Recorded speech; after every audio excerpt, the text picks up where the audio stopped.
Office journey part 1. ఫాస్ట్గా పళ్ళైతే తోమా, ఫాస్ట్గా బయటకైతే వెళ్ళా స్నానం చేద్దామని. ఎంత ఫాస్ట్గా బయటకు వెళ్ళానో అంతే ఫాస్ట్గా లోపలికి వచ్చి చక్కా యూనిఫామ్ వేసా. యూనిఫామ్ వేసి ఫస్ట్ హాఫ్ చాలా దువ్వా.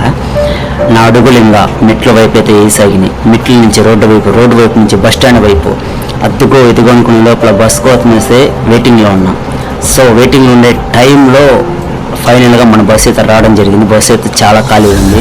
ఇంకా నా జర్నీ ఆఫీస్ వైపు అయితే వేయడం సాగింది.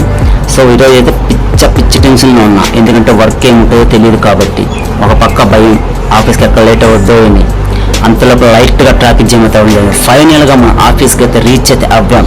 ఈరోజు మా బాస్ చేతిలో నాకైతే తుప్పులే. ఎందుకు ఈ మాట అన్నానంటే మన ఆఫీస్కి 1 అవర్ లేట్గా వచ్చాము కాబట్టి. Next day office journey part 2.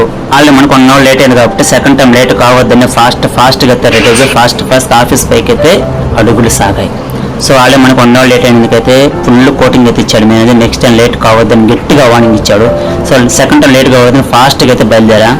Lunch తీసేసుకున్నాం. మధ్యాహ్నం ఇంకా లంచ్ చేయాలి కాబట్టి మనం ఒక పక్క వర్క్ టెన్షన్, ఎందుకంటే మన వర్క్ మనమే చేసుకోవాలి. సో ఈరోజు చాలా లక్కు, ఎందుకంటే ట్రాఫిక్ చాలా కూల్గా ఉంది. సో అర్ధగోరి అనుకున్నప్పుడు ఆఫీస్కి అయితే రీచ్ అయ్యే. ఆఫీస్లో లంచ్ టైం స్టార్ట్ అయింది. నాకు ఇష్టమైన lunch time and tea time మీకంటే కామెంట్ చేయండి.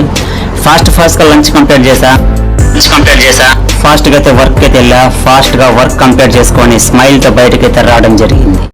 1 అవర్ లేట్ అయితే బాస్ తిడితే ఆ ఫీలింగ్ ఎలా ఉంటుందో తెలుసు కాబట్టి చెప్తానండి. సో ఆఫీస్గా లేట్గా రావద్దు, వచ్చే ముందు జాగ్రత్తగా రండి. తిరిగి వెళ్ళేది ఇప్పుడు అంతే జాగ్రత్తగా ఇంటికి వెళ్ళండి, ఎందుకంటే మన ఇంట్లో మన ఫ్యామిలీ ఉంది కాబట్టి సేఫ్టీ వెరీ ఇంపార్టెంట్.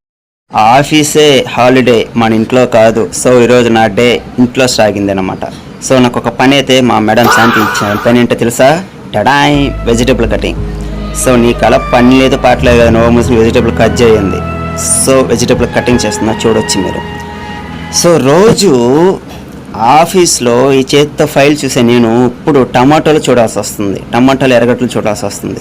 సర్లే మన ఇంట్లోనే కదా, మనం చేసే నెలకో సంవత్సరంకి ఒక తోడ పని అయిన అనుకుంటా వద్దా. రోజు ఏసీలో ఉండే నేను ఈరోజు ఏసీ లేదు అనుకున్నా. ఈలోపు నాకు పాట గుర్తొచ్చింది. ఆడుతూ పాడుతూ పని చేస్తుంటే అలుపు సెలుపేం ఉండదని. సో పాట గుర్తొచ్చి వెజిటేబుల్ కట్ స్టార్ట్ చేశా. సో ఈలోపు చక్కతే వెజిటేబుల్ కట్ చేస్తున్నా, మీరు చూడొచ్చు. బట్ మా వైఫ్ శాంతి నాకు ఒక అవార్డు అయితే ఇస్తానండి. అవార్డు ఏంటో నాకే తెలీదు. అవార్డు కోసం చాలా అయితే వెయిటింగ్లో ఉన్నా. ఈ లోపల వెజిటేబుల్ కటింగ్ ఎలా ఉందో చూడండి. అవార్డు ఏంటో తెలుసా? మీరే చూడండి.